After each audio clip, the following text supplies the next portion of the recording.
आज हम देखने वाले हैं मार्वल स्टूडियो की लेटेस्ट रिलीज वेब सीरीज जिसका नाम है मिस मार्वल, जो कि रिलीज हुई है डिज्नी पर। सीरीज की तरफ चलने से पहले आपसे रिक्वेस्ट है कि अगर आपने अभी तक हमारे चैनल को सब्सक्राइब नहीं किया है तो चैनल को सब्सक्राइब करें और बेल आइकन को भी जरूर प्रेस करें। अब चलते हैं सीरीज की तरफ। कहानी शुरू होती है एक पाकिस्तानी फैमिली से जो कि अमेरिका में रहती है। फैमिली में 4 मेंबर हैं, यूसुफ खान, मुनीबा खान और उनके 2 बच्चे, बड़ा बेटा आमिर और छोटी बेटी कमाला। कमाला एक 16 साल की टीनेजर स्कूल में पढ़ने वाली लड़की है। वो एवेंजर्स की बहुत बड़ी फैन है और खासकर कैप्टन मार्वल की। कमाला कैप्टन मार्वल के पीछे पूरी तरह पागल है। कमाला एक डे ड्रीमर है, मतलब वो कहीं भी बैठे बैठे अपनी ख्याली दुनिया में खो जाती है। उसका ध्यान एक जगह पर नहीं रहता। कमाला के 2 बेस्ट फ्रेंड है जिनका नाम ब्रूनो और नाकिया है। ब्रूनो साइंस टेक में बहुत अच्छा है लेकिन अनाथ है। इस वजह से कमाला की फैमिली भी उसे अपने फैमिली मेंबर जैसा मानती है। कमाला न्यू जर्सी शहर में रहती है और शहर से कुछ दूरी पर कुछ दिनों में एक एवेंजर कॉन नाम का इवेंट होने वाला है जिसमें टीनेजर्स अलग अलग एवेंजर की कॉस्ट्यूम पहने कंपटीशन में हिस्सा लेंगे और जीतने वाले को इनाम मिलेगा। और उस इवेंट में कमाला कैप्टन मार्वल बनकर पार्टिसिपेट करने वाली थी, लेकिन इवेंट में जाने से पहले उसे अपने पेरेंट्स की परमिशन लेनी पड़ेगी। कमाला अपने पेरेंट्स से पूछने में डर रही थी तो ब्रूनो उसे बोलता है कि अगले साल चले जाना, लेकिन कमाला को इसी साल जाना है क्योंकि ये पहला एवेंजर कॉन इवेंट है और वो इसे मिस नहीं करना चाहती। कमाला जब स्कूल से घर जाती है तो उसे अपने घर पर एक पार्सल पड़ा मिलता है। वो पार्सल उसकी नानी ने भेजा था और उसमें उसकी नानी की कुछ पुरानी ज्वेलरी थी जो उनके कोई काम की नहीं थी। लेकिन जब कमाला उस पार्सल को खोलती है तो उसमें उसे एक पुराना ब्रेसलेट दिखता है जो उसे बहुत पसंद आता है, लेकिन उसकी मॉम वो पार्सल अपने स्टोर रूम में रखवा देती है। शाम को कमाला हिम्मत करके अपने पेरेंट्स से एवेंजर कॉन में जाने के लिए परमिशन मांगती है तो उसके पेरेंट्स एवेंजर कॉन के बारे में उससे पूछते हैं कि ये कहाँ है, कब है और कितनी बजे है। तो कमाला उन्हें उस इवेंट के बारे में पूरी बात बताती है और ये भी बताती है कि वो वहाँ कैप्टन मार्वल बनकर जाने वाली है। वो इवेंट रात को था तो कमाला की मॉम उसे साफ साफ मना कर देती है, और मना कर देती है इसलिए भी कि कैप्टन मार्वल की कॉस्ट्यूम बहुत टाइट होती है और कमाला की मॉम नहीं चाहती कि कमाला ऐसी कोई कॉस्ट्यूम पहने। कमाला अपना दुखी मन लेकर अपने रूम में आ जाती है। कमाला का भाई आमिर उससे बहुत प्यार करता है। आमिर से कमाला का उदास चेहरा देखा नहीं गया तो फिर उसने अपने पेरेंट्स से बात की।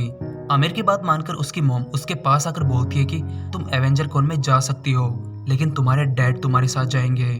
कमाला की मॉम कमाला को हल्की कॉस्ट्यूम देकर बोलती है कि तुम और तुम्हारे डैड ये कॉस्ट्यूम पहनकर जाओगे, लेकिन कमाला अपनी मॉम को समझाती है कि इस हल्की कॉस्ट्यूम में सब उस पर हंसेंगे और वहां जाने का प्लान उसका और ब्रूनो का है तो वो अपने डैड को लेकर नहीं जा सकती।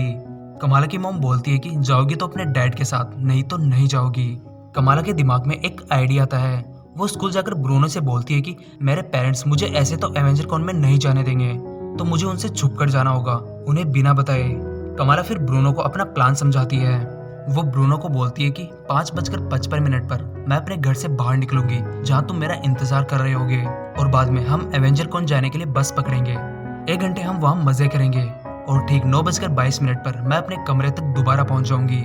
ब्रूनो कमाला से बोलता है कि तुम्हारी कॉस्ट्यूम में तुम्हारा पर्सनल टच भी होना चाहिए, उस पर भी तुम्हें काम करना चाहिए। तो घर आकर कमाला अपने स्टोर रूम में जाती है उस ब्रेसलेट को ढूंढने जो उस पार्सल में आया था। कमाला को वो ब्रेसलेट मिल जाता है और वो उसे अपने साथ ले आती है। इसे वो कॉस्ट्यूम के ऊपर पहनने वाली थी। एवेंजर कॉन इवेंट वाला दिन आ जाता है। कमाला अपने पेरेंट्स से छुपकर एवेंजर कॉन के लिए निकल जाती है। कमाला और ब्रूनो फाइनली एवेंजर कॉन पहुंच जाते हैं और इवेंट वाकई बहुत कमाल का था। दोनों वहाँ बहुत मजे करते हैं और फाइनली वो वक्त आ गया था जिसके लिए कमाला यहाँ तक आई थी, कैप्टन मार्वल कॉस्ट्यूम कंपटीशन के लिए। लेकिन कमाला वहाँ जोई को देखती है। वो उसकी क्लासमेट है और वो भी कैप्टन मार्वल लुक में थी। जोई बहुत खूबसूरत लग रही थी। कमाला स्टेज पर जाने से पहले वो ब्रेसलेट पहनती है जो वो लाई थी, लेकिन जैसे ही वो उसे पहनती है कमाला अपने ऊपर एक अजीब सी एनर्जी महसूस करती है जो उसे हल्का महसूस करवा रही थी। कमाला जब स्टेज पर जाती है और वो अपना हाथ उठाती है तो उसके हाथों के अंदर से एक अजीब सी एनर्जी निकलती है। कमाला को बिल्कुल भी नहीं पता था कि ये सब क्या हो रहा है और ना ही ब्रूनो को। अनजाने में कमाला की एनर्जी से एवेंजर कॉन में थोड़ी तोड़फोड़ हो जाती है और वहाँ मौजूद जोई की जान मुसीबत में पड़ जाती है, लेकिन कमाला अनजाने में उसकी जान बचा लेती है। जोई, कमाला और ब्रूनो कुछ समझ पाते इससे पहले ब्रूनो कमाला को उस इवेंट से निकाल लेता है। कमाला को ये तो एहसास हो रहा था कि उसके पास सुपर नेचुरल पावर आ रही थी, लेकिन कहाँ से उसे नहीं पता चल रहा था। ब्रूनो कमाला को उसके घर छोड़ता है रात के 11:11 पर और जैसे कमाला अपने रूम में जाती है उसे सामने अपनी मॉम बैठी दिखती है। कमाला की मॉम उससे उसकी इस हरकत से बहुत ज्यादा नाराज होती है।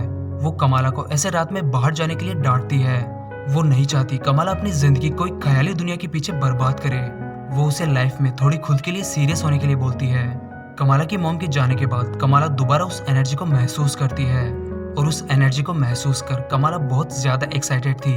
एवेंजर कॉन की घटना के वीडियोस इंटरनेट पर तेजी से वायरल होते जा रहे थे और ये वीडियोस डीओडीसी के एजेंट पिकले भी देखता है। वो अपने साथियों से इस सुपर पावर यूज करने वाली लड़की के बारे में पता लगाने के लिए कहता है। डीओडीसी शील्ड के साथ मिलकर काम करती थी लेकिन बाद में उससे अलग हो गई। डीओडीसी और पिकले को नो वे होम में भी दिखाया गया था। मिस मार्वल में डीओडीसी सुपर पावर के खिलाफ काम करेगा। जब से कमाला को वो सुपर नेचुरल पावर मिली उसका कॉन्फिडेंस लेवल थोड़ा बढ़ गया था, लेकिन उसे एज ए सुपर हीरो अभी तक कोई नहीं जानता क्योंकि उसने मास्क लगा रखा था। लेकिन उस एवेंजर कॉन की घटना के बाद जोई थोड़ी फेमस हो गई थी क्योंकि उसे एक सुपर हीरो ने बचाया था। कमाला के स्कूल में एक नए लड़के ने एडमिशन लिया जिसका नाम कामरान है और कमाला को वो पसंद आ जाता है। कमाला के पास सुपर पावर तो आ गई थी लेकिन उसे उस सुपर पावर को यूज करना नहीं आता, तो कमाला अपनी सुपर पावर को यूज करने की प्रैक्टिस करती है और इन सब में उसकी हेल्प ब्रूनो कर रहा है और धीरे धीरे वो यूज करना सीख भी रही थी। कमाला जब अपनी पावर यूज कर रही थी उस वक्त ब्रूनो उसके बॉडी टेम्परेचर को एनालाइज करके उसे बताता है कि ये जो पावर है ये इस कड़े के अंदर से नहीं निकल रही बल्कि ये पावर तेरे अंदर से निकल रही है, जैसे ये कड़ा तेरी पावर को एक्टिवेट कर रहा हो। कमाला के अंदर से रंगीन लाइट निकलती है जो बर्फ की तरह जम जाती है। ये उसके लिए एक बहुत ही अलग एक्सपीरियंस था। शाम को जोई के घर पार्टी थी जहाँ कमाला और उसका ग्रुप भी जाता है। पार्टी में कमाला कामरान को देखती है और उसे देखकर कमाला को उससे प्यार हो जाता है। जोई के घर पार्टी चल रही थी कि वहाँ पुलिस आ जाती है। पुलिस से बचने के लिए कामरान कमाला और उसके ग्रुप को भी अपने साथ भगाता है। उसके पास गाड़ी थी। जोई के घर से निकलने के बाद जब कामरान और कमाला का ग्रुप साथ में होते हैं तो कामरान और कमाला आपस में काफी बातें करते हैं। दोनों एक दूसरे की पसंद नापसंद जानने की कोशिश कर रहे थे। कामरान भी कमाला में थोड़ा इंटरेस्ट ले रहा था, लेकिन उन दोनों की बातें करने से ब्रूनो थोड़ा इनसिक्योर फील कर रहा था और जाते जाते कामरान कमाला को अपना फोन नंबर देता है। कामरान से बातें करके कमाला बहुत ज्यादा खुश थी। अगले दिन कमाला देखती है कि उसकी शक्तियां कभी कभी उसके कंट्रोल में नहीं होती। इसी बीच ब्रूनो को पता चलता है कि उसका कैलटेक में एडमिशन हो गया है जो कि कैलिफोर्निया में है। कामरान और कमाला में भी नजदीकियां बढ़ने लगी थी। दोनों स्कूल के बाद में मिलते। शाम को जब कमाला के भाई आमिर की मंगेतर तायशा उनके घर डिनर के लिए आती है तो कमाला के बाबा यूसुफ उसे अपने परिवार का किस्सा सुनाते हैं। वो बताते हैं कि उनकी फैमिली हमेशा कराची में रहती थी, लेकिन मुनीबा की फैमिली इंडिया से पार्टीशन के बाद कराची आई थी। मुनीबा की फैमिली जिस ट्रेन में आई थी वो ट्रेन उस वक्त की आखिरी ट्रेन थी। उस वक्त मुनीबा की माँ सना बहुत छोटी थी। उस ट्रेन में उस वक्त इतनी भीड़ थी कि सना तो ट्रेन में चढ़ गई लेकिन सना की माँ आयशा वही छूट गई और उस दिन के बाद से उनकी कोई खबर नहीं मिली। आयशा का नाम आती उस कड़े में हलचल शुरू हो जाती है और उस हलचल को सिर्फ कमाला ही महसूस कर पा रही थी। इन सब के बाद कमाला अपनी नानी सना को वीडियो कॉल करती है और उनसे पूछती है कि आपने जो कड़ा हमें भेजा था वो किसका है और उसे कौन लेकर आया था। तो सना कमाला को बताती है कि वो कड़ा उसकी माँ आयशा का था जो पार्टीशन के वक्त बिछड़ गई थी। इससे ज्यादा सना कमाला को कुछ नहीं बताती और कॉल काट देती है। कमाला को अभी भी अपने सारे सवाल के जवाब नहीं मिलते। अगले दिन ईद थी। कमाला की फैमिली एक साथ बैठे थे। तभी कमाला अपनी मॉम से अपनी परनानी आयशा के बारे में पूछती है कि उनके साथ क्या हुआ था। आयशा का नाम सुनते ही मुनीबा थोड़ी कमाला से नाराज हो जाती है और उससे कहती है कि आज के बाद आयशा का नाम तुम दोबारा नहीं लोगी। उसकी वजह से हमारी बहुत बेइज्जती हुई थी और उसी की वजह से हमें अपने घर से इतनी दूर अमेरिका आकर रहना पड़ रहा है। शाम को ईद सेलिब्रेशन के लिए लोग मस्जिद के बाहर जमा होते हैं जहाँ कमाला और उसकी फैमिली भी थी। कमाला अपनी परनानी के बारे में वहाँ मौजूद आंटियों से जानने की कोशिश करती है। उन आंटियों को ज्यादा कुछ तो मालूम नहीं था, लेकिन वो कमाला को बताती है कि लोग आयशा को एक मनहूस औरत कहते थे। वो जहाँ भी जाती अपने साथ मनहूसियत लेकर जाती, इसलिए लोग उसे हमेशा धिक्कारते रहते थे। सब लोग वहाँ ईद सेलिब्रेट कर रहे थे कि अचानक एक लड़का सेल्फी खींचते खींचते मस्जिद की छत से लटक जाता है। वो जोर जोर से हेल्प के लिए चिल्लाने लगता है। उसकी आवाज सुनकर लोग घबरा जाते हैं और कमाला अपनी कॉस्ट्यूम पहनकर उस लड़के को बचाने जाती है। कमाला जब उस लड़के को बचा रही थी तो वहाँ मौजूद लोग उसका वीडियो बनाने लग जाते हैं और सोशल मीडिया पर पोस्ट कर देते हैं। वीडियोस बहुत स्पीड से वायरल हो जाते हैं। कमाला जब उस लड़के को बचा रही थी तो अचानक उस कड़े में से एक रोशनी निकलती है और रोशनी में एक औरत होती है और वो औरत जैसे कमाला को बुला रही हो। कमाला को कुछ समझ नहीं आता कि वो औरत कौन थी और क्या कहना चाह रही थी, लड़की को बचाने के बाद जब वो जा रही थी तो उसे सामने डीओडीसी की टीम मिलती है जो उसे पकड़ने आई थी। लेकिन कमाला उनसे जैसे तैसे बच जाती है और उसी वक्त वहाँ कामरान गाड़ी लेकर आता है और कमाला को अपने साथ ले जाता है। कमाला जब गाड़ी में बैठती है तो उसे पता चलता है कि गाड़ी में कामरान और उसके अलावा तीसरा भी कोई था। वो एक औरत थी और कमाला जब उस औरत को देखती है तो वो शॉक रह जाती है क्योंकि वो वही औरत थी जो उसे थोड़ी देर पहले उस कड़े की रोशनी में दिखाई दी थी। कामरान कमाला से बोलता है कि ये उसकी मॉम है। इतना सुनते ही कमाला और ज्यादा डर जाती है। कामरान की मॉम का नाम नजमा है। कामरान और नजमा कमाला को अपने घर ले आते हैं। तब नजमा कमाला को बताती है कि उसकी परनानी आयशा उनकी एक साथी थी जो इंडिया पाकिस्तान पार्टीशन के वक्त उनसे बिछड़ गई। फिर नजमा उसे बोलती है कि दरअसल वो यहाँ के नहीं हैं, वो दूसरे आयाम से आए थे। उनके आयाम को नूर आयाम कहा जाता है। उसके और आयशा के जैसे और भी हैं, उन्हें उनके आयाम से निकाल दिया गया था और तब से वो अपने घर वापस जाने का रास्ता ढूंढ रहे हैं। इस आयाम में उनकी उम्र रुक गई है लेकिन कामरान सिर्फ 17 साल का है। नजमा बताती है कि नूर आयाम से आए लोगों के अंदर नूर की ताकत होती है लेकिन इस आयाम में वो ताकत कम हो जाती है। जब उसने वो कड़ा पहना तो उन्हें नूर का एहसास हुआ और इसी वजह से वो उस तक पहुंचे। वो कड़ाई उन्हें उनके आयाम में दोबारा भेज सकता है क्योंकि उसमें नूर की ताकत है। नजमा कमाला को यह भी बताती है कि जैसे तुम्हें इंसान कहा जाता है उन्हें क्लैंडस्टाइन कहा जाता है और इंसान उन्हें जिन कहता है। उस लड़की को बचाने के बाद जो भी कमाला के साथ हुआ वो सारी बातें वो आकर ब्रूनो को बताती है और उसे दूसरे डायमेंशंस और जिन के बारे में रिसर्च करने के लिए कहती है। और दूसरी तरफ पिछली रात की घटना के बाद डीओडीसी की टीम जिसे सैंडी लीड कर रही थी वो मस्जिद में जाती है उस सुपर पावर यूज करने वाली लड़की के बारे में जानने के लिए क्योंकि वो घटना उसी मस्जिद पर हुई थी। लेकिन डीओडीसी की टीम के हाथ कुछ नहीं लगता। कमाला अपनी सुपर पावर की वजह से पूरे इंटरनेट पर छाई हुई थी और लोगों ने उसे नाइट लाइट नाम दिया। डीओडीसी जब मस्जिद में आई थी उस वक्त नाकिया वही थी। ये बात वो कमाला को भी बताती है। ये सुनकर कमाला थोड़ी टेंशन में आ जाती है। कमाला के बताए अनुसार ब्रूनो जिन के बारे में पुराने इस्लामिक किताबों में थोड़ी रिसर्च करता है और उसे भी यही पता चलता है कि एक जिन की टोली को उनकी दुनिया से निकाल दिया गया था और वो अपनी दुनिया में जाने की बहुत कोशिशें कर रहे हैं लेकिन उसके लिए उन्हें पाक ताकत की जरूरत पड़ेगी। जब कमाला ब्रूनो के पास आती है तो ब्रूनो उसे बताता है कि उसने जो काम उसे दिया था वो उसने पूरा कर लिया है। ब्रूनो फिर कमाला से कहता है कि साइंस के अकॉर्डिंग और भी डायमेंशंस होना पॉसिबल है और उनके बीच ट्रेवल भी पॉसिबल है लेकिन उस ट्रेवल के लिए बहुत ज्यादा एनर्जी की जरूरत होती है, एक सूरज की जितनी एनर्जी या उससे भी ज्यादा। ब्रूनो फिर कमाला से बोलता है कि इसका मतलब उन जिन की हेल्प करना हमें महंगा पड़ सकता है, शायद हम हमारी जिंदगी और पृथ्वी सब खो दें। ब्रूनो कमाला को थोड़ा सोच समझकर फैसला करने के लिए कहता है। कमाला ब्रूनो की बात समझ रही थी। कमाला कामरान को उसकी मॉम की हेल्प करने के लिए थोड़ा वक्त मांगती है। उसे ये थोड़ा खतरनाक लगता है। कामरान भी कमाला की दुविधा समझ रहा था लेकिन गलती से ये बात नजमा को पता चल जाती है।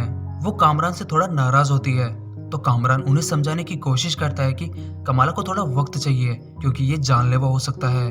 तो नजमा कहती है कि हाँ ये जानलेवा ही है लेकिन हमें हमारे घर जाना है बस। नजमा की बातें सुनकर कामरान शौक रह जाता है। वो भी समझ जाता है कि उसकी मॉम को बस अपनी दुनिया में जाने से मतलब है, यहाँ से कोई मतलब नहीं है। कामरान को फिर कमाला और इस दुनिया की फिक्र होने लगती है।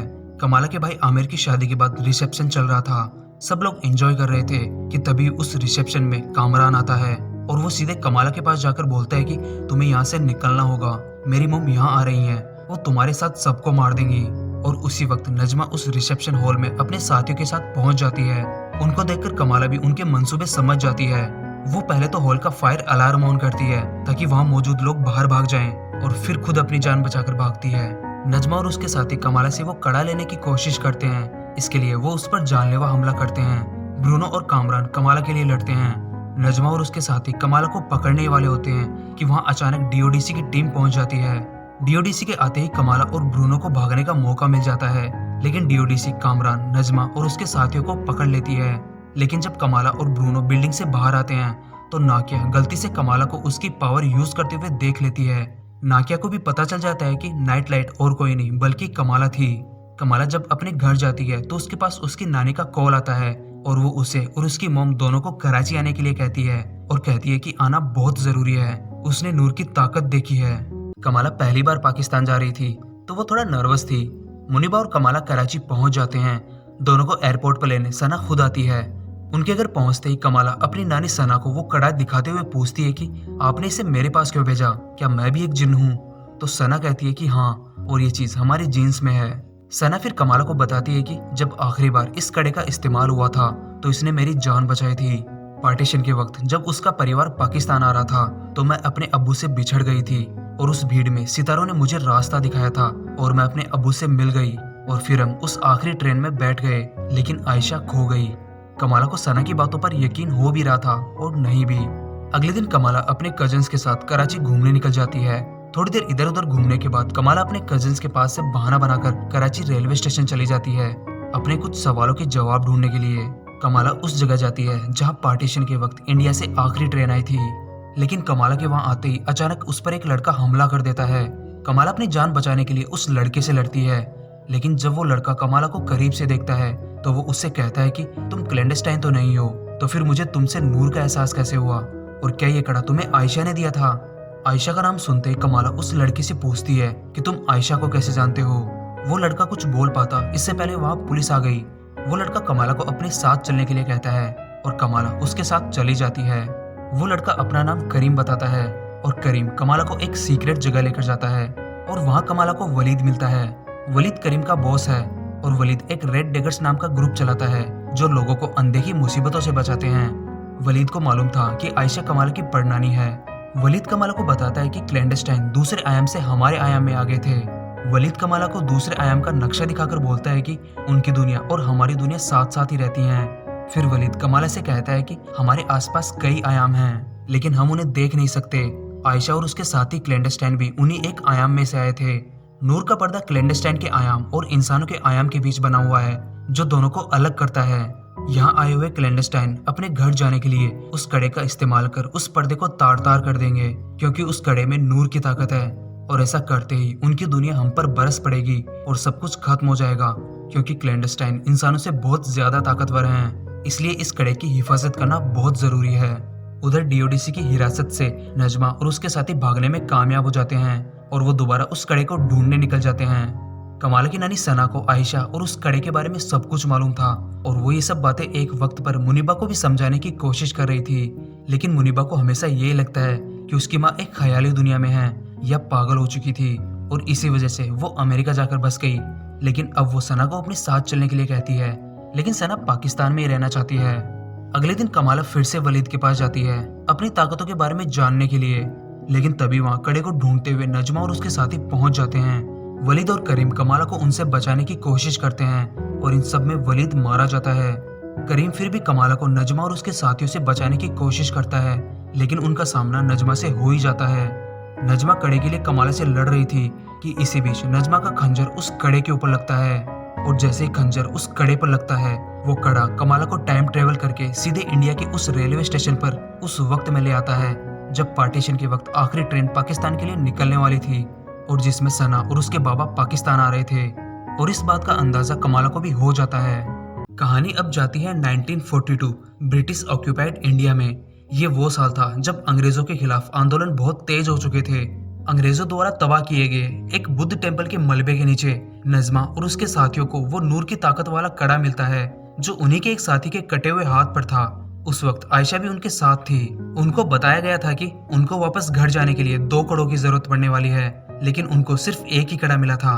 दूसरा कड़ा शायद अंग्रेजों के पास हो सकता है। आयशा वो कड़ा लेकर उसे यूज करने वाली होती है कि वहाँ अंग्रेजी फौज आ जाती है और फिर से उस टेम्पल पर हमला कर देती है। फौज से बचने के लिए सारे क्लैंडस्टाइन अलग अलग भागते हैं। आयशा अकेली अंग्रेजों से छुपती छुपती नॉर्थ ईस्ट इंडिया के एक गाँव में आती है जहाँ आयशा को हसन दिखता है। वो अंग्रेजों के खिलाफ सोच रखने वाला एक आदमी था। आयशा उस गांव में अकेली थी, उसके पास कुछ नहीं था और वो गलती से हसन के ही फूलों के खेत में जाकर सो जाती है। हसन एक अच्छा आदमी था। वो जब आयशा को अपने खेत में देखता है तो उसकी हालत देखकर वो उसे भगाने के बजाय उसे खाना और रहने की जगह ऑफर करता है। आयशा पहले तो हसन पर ट्रस्ट नहीं करती, लेकिन थोड़ा सोचने के बाद वो हसन के घर चली जाती है। हसन आयशा की अच्छे से खातिरदारी करता है और हसन के बिहेवियर से, उसके बात करने के अंदाज से आयशा हसन को पसंद करने लग जाती है और वो उसी के घर में रुक जाती है। कुछ वक्त बाद दोनों शादी कर लेते हैं और फिर उन्हें एक बेटी होती है जिसका नाम वो सना रखते हैं। लेकिन आयशा ने अभी तक भी हसन को अपनी सच्चाई नहीं बताई थी कि वो कौन है और कहां से आई है, और हसन ने भी कभी उसे ज्यादा फोर्स नहीं किया था। सना धीरे धीरे बड़ी हो रही थी और देश में पार्टीशन की वजह से दंगे भड़क चुके थे। इंडिया से मुस्लिम पाकिस्तान जा रहे थे और हिंदू पाकिस्तान से इंडिया आ रहे थे। लेकिन आयशा की फैमिली अभी भी इंडिया में ही थी। लेकिन एक रात नजमा आयशा को ढूंढते हुए उसके घर पहुंच जाती है। नजमा आयशा से उस कड़े के बारे में पूछती है और कहती है कि अब वक्त आ चुका है घर जाने का। लेकिन आयशा ने अपना परिवार बना लिया था, उसका बिल्कुल भी मन नहीं था ये जगह छोड़कर जाने का। और उसे ये भी मालूम था कि अगर उन्होंने कड़े का इस्तेमाल किया तो यहाँ सब कुछ तबाह हो जाएगा। इसलिए वो नजमा से झूठ बोलती है कि उसने कड़े को कहीं सुरक्षित जगह छुपा दिया है, उसे वहां से निकालने में थोड़ा वक्त लगेगा। नजमा आयशा को देखकर समझ जाती है कि उसके मन में क्या चल रहा है, तो वो कल शाम तक का वक्त देती है उस कड़े को लाने का। नजमा और उसके साथियों से बचने के लिए आयशा बिना वक्त गवाए अपने घर आकर अपना और अपने परिवार का सामान पैक करने लग जाती है। वो पाकिस्तान जाने वाले थे। हसन अपना घर छोड़कर जाने के लिए तैयार नहीं था, लेकिन आयशा दंगों का हवाला देकर उसे साथ चलने के लिए फोर्स करती है। और घर से निकलने से पहले आयशा वो कड़ा सना को देती है, ये बोलकर कि इसे हमेशा अपने पास रखना। बाकी मुसलमानों के साथ आयशा और उसका परिवार भी गांव से निकल जाता है। हसन ये तो समझ जाता है कि आयशा दंगों की वजह से घर और गांव छोड़कर नहीं जा रही। वो आयशा से फिर इस जगह को छोड़कर जाने का कारण पूछता है, तो आयशा उसे अपनी और उस कड़े की सच्चाई बताती है। आयशा की बात हसन समझ जाता है। तीनों फिर रेलवे स्टेशन जाते हैं उस आखिरी ट्रेन के लिए जो पाकिस्तान जाने वाली थी। लेकिन वहां नजमा भी पहुंच जाती है। आयशा सना को हसन को देखकर उन्हें ट्रेन पर जाने के लिए कहती है और खुद नजमा के पास चली जाती है। आयशा के धोखा देने से नजमा उससे बहुत गुस्सा थी और वो गुस्से में आयशा को खंजर मार देती है। और उधर रेलवे स्टेशन पर इतनी भीड़ थी कि सना हसन से बिछड़ जाती है। उस वक्त कमाला आयशा से मिलती है। कमाला के हाथ में कड़ा देखकर आयशा को यह लगा कि वो सना है, लेकिन कमाला उसे बताती है कि आप उसकी परनानी है। आयशा मरने के जस्ट पहले कमाला को एक तस्वीर देती है जिसमें वो हसन और सना साथ में थे। तस्वीर लेकर कमाला आगे जाती है कि उसे एक रोती हुई बच्ची दिखाई देती है जिसके पास भी वही कड़ा था जो उसके पास था। कमाला उस कड़े को देखकर समझ जाती है कि वो बच्ची और कोई नहीं उसकी नानी सना है। कमाला सना के पास जाकर उसके लिए उस कड़े की ताकत से रास्ता बनाती है और वो रास्ता सना को सीधे हसन के पास लेकर जाता है और सना अपने बाबा हसन से मिल जाती है। दोनों फिर उस आखिरी ट्रेन में बैठ जाते हैं। तब कमाला को समझ में आता है कि उसकी नानी को उनके अब्बू से और किसी ने नहीं बल्कि उसने खुद ने मिलाया था। और जैसे ही ट्रेन चलती है कमाला फिर से अपने सही वक्त में पहुंच जाती है। लेकिन पहले उस कड़े पर हुए वार से वो नूर का पर्दा थोड़ा खुल जाता है और तबाही शुरू हो जाती है। उधर मुनीबा को कमाला की फिक्र हो रही थी क्योंकि वो कॉल नहीं उठा रही थी। कमाला का फोन उनकी फैमिली प्लान में ऐड था तो मुनीबा उसके फोन की लोकेशन देख सकती थी और मुनीबा ने ऐसा ही किया। वो कमाला को उसके फोन की लोकेशन के आधार पर ढूंढने निकल जाती है। नूर का पर्दा खुलने से नजमा और उसके साथी बहुत खुश होते हैं। उन्हें लगा कि वो अब घर जा पाएंगे, लेकिन नजमा का एक साथी जब उस पर्दे के पास जाता है तो वो पत्थर का बन जाता है। नजमा समझ जाती है वो कभी भी अपनी दुनिया में वापस नहीं जा सकते। कमाला उस कड़े की ताकत से उस पर्दे को बंद करने की कोशिश करती है, लेकिन उस पर्दे की ताकत के आगे कमाला के कड़े की ताकत बहुत कम थी।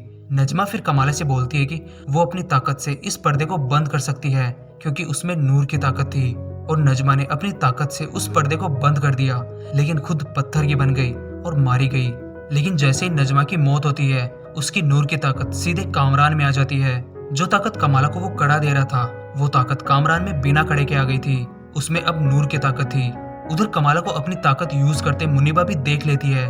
उसे भी कमाला की असलियत पता चल जाती है और ये भी कि सना ने जो उसे आज तक बताया था वो सब सच था।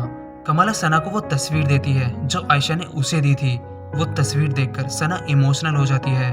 कामरान को कुछ समझ नहीं आ रहा था कि उसके साथ क्या हुआ है। उसका फिलहाल अमेरिका में कोई नहीं था और डीओडीसी उसके पीछे थी, तो वो सीधे ब्रूनो के पास उसके फ्लैट पर चला जाता है छुपने के लिए।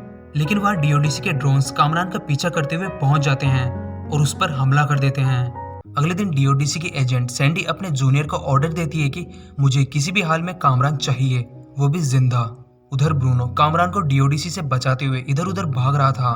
कामरान के पास नूर की ताकत नहीं थी तो उसे इसे कंट्रोल करना नहीं आता। मुनीबा और कमाला भी पाकिस्तान से अमेरिका आ गए थे। जैसे ही कमाला अपने घर पहुंची उसके पास नाकिया का कॉल आता है। वो कमाला को बताती है कि ब्रूनो के फ्लैट पर हमला हुआ है और वो तब से गायब है। ये सुनकर कमाला बहुत ज्यादा टेंशन में आ जाती है। वो भी ब्रूनो को कांटेक्ट करने की कोशिश करती है, लेकिन कांटेक्ट नहीं हो पा रहा था। अमेरिका आने के बाद मुनीबा कमाला को नई सुपर हीरो कॉस्ट्यूम देती है जो उसने खुद बनाई थी। ब्रूनो और कामरान छुपते छुपाते मस्जिद में नाकिया के पास आते हैं। नाकिया उन्हें बोलती है कि तुम लोग हमारी स्कूल में चले जाओ क्योंकि आज शनिवार है और स्कूल की छुट्टी भी, तो परसों सुबह तक वहाँ कोई नहीं आने वाला और मैं तुम्हारी लोकेशन कमाला को भी बता दूंगी। नाकिया उन दोनों को मस्जिद में नहीं छुपा सकती थी क्योंकि डीओडीसी वहाँ हर वक्त नजर रखी हुई थी। ब्रूनो और कामरान स्कूल की तरफ जा रहे थे, लेकिन बीच में ही उन्हें कमाला ढूंढ लेती है। कामरान की ताकत उसके कंट्रोल से बहुत ज्यादा बाहर होती जा रही थी। कमाला को तो इसका रीजन पता था, लेकिन कामरान को नहीं। तीनों फिर अपनी स्कूल में जाते हैं। डीओडीसी कामरान को हर उस जगह ढूंढ रहे थे जहां वो हो सकता है, और वो स्कूल भी पहुंच जाते हैं। और सैंडी को पता चल जाता है कि कामरान स्कूल में ही है और उसके साथ वो नाइट लाइट भी है। सैंडी स्कूल को चारों तरफ से घेर लेती है। कामरान, कमाला और ब्रूनो के पास भागने का कोई रास्ता नहीं था। तभी सैंडी के पास पीक ले का कॉल आता है। वो उसे अपनी फोर्स वहां से हटाने के लिए बोलता है क्योंकि वो किसी को भी नुकसान नहीं पहुंचाना चाहते। लेकिन सैंडी ने इस केस को अपने ईगो पर ले रखा था। वो पीक ले का ऑर्डर नहीं मानती और स्कूल में हमला करने की तैयारी शुरू करती है। पाकिस्तान में जो भी हुआ वो सारी बातें कमाला ब्रूनो को बताती है, नजमा वाली बात भी। तो ब्रूनो कमाला से बोलता है कि ये बात तू कामरान को नहीं बताएगी जब तक हम यहाँ से निकल नहीं जाते। डीओडीसी की टीम स्कूल में घुसना शुरू करती है। ब्रूनो डीओडीसी का ध्यान भटकाता है और कामरान और कमाला स्कूल से भागने का रास्ता ढूंढ रहे थे। तभी कामरान कमाला से अपनी मॉम के बारे में पूछता है और कहता है कि कुछ तो हुआ है, लेकिन इस बात पर कमाला का कोई जवाब नहीं होता। कमाला के खामोश रहने से कामरान थोड़ा अग्रेसिव हो जाता है और वो डीओडीसी के सिपाहियों पर जानलेवा हमला करता है। लेकिन कमाला नहीं चाहती कि किसी की भी जान जाए। वो फिर कामरान को शांत करने की कोशिश करती है और नजमा ने जो भी किया वो सब कामरान को बताती है। नजमा की मौत की बात भी वो उसे बता देती है।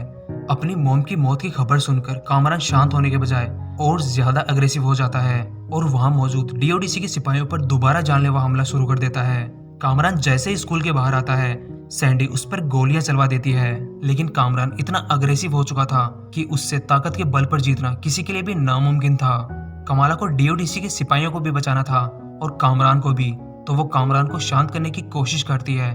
कामरान को लग रहा था कि ये दुनिया उसे कभी भी नहीं अपनाएगी, लेकिन कमाला समझाती है कि जरूर अपनाएगी। नजमा ने भी उसे और इस दुनिया को बचाने में अपनी जान गंवा दी। कमाला की बातों से कामरान शांत हो जाता है। डीओडीसी से बचाने के लिए वो कामरान को वहां से भगा देती है और खुद भी भाग जाती है। सैंडी के पास पीक ले का कॉल आता है। उसका ऑर्डर ना मानने के कारण और बच्चों पर फालतू हमला करने के लिए वो सैंडी को डीओडीसी से निकाल देता है और बाकी बची फोर्स को बुला लेता है। कुछ दिनों बाद कामरान करीम के पास पाकिस्तान पहुंच जाता है। कमाला ने ही उसे वहां भेजा था। एक दिन कमाला अपने पापा के साथ बैठी बातें कर रही थी।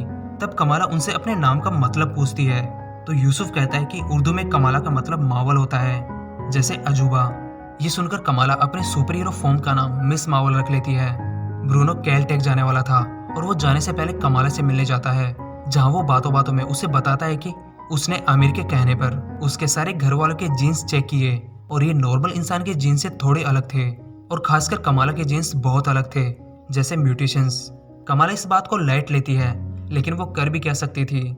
कुछ दिनों बाद कमाला अपने रूम में होती है कि उसका कड़ा जैसे एकदम से एक्टिवेट हो गया हो और अचानक कमाला अपने रूम से गायब हो जाती है और उसकी जगह कैप्टन मार्वल आ जाती है। कैप्टन मार्वल को भी कुछ समझ नहीं आता कि ये सब क्या हुआ है, कमाला कहाँ गई और उसकी जगह कैप्टन मार्वल उसके रूम में कैसे आई। इन सब सवालों के जवाब हमें मिलेंगे मार्वल स्टूडियो की द मार्वल्स मूवी में। और इसी के साथ ये सीरीज खत्म हो जाती है। तो आई होप ये सीरीज और वीडियो आपको पसंद आया होगा, और अगर पसंद आया है तो वीडियो को लाइक करें। चैनल पर पहली बार आए हैं तो चैनल को सब्सक्राइब करें और बेल आइकन को भी जरूर प्रेस करें। तो मिलते हैं अगले वीडियो में एक नई मूवी या वेब सीरीज के साथ। तब तक के लिए गुड बाय।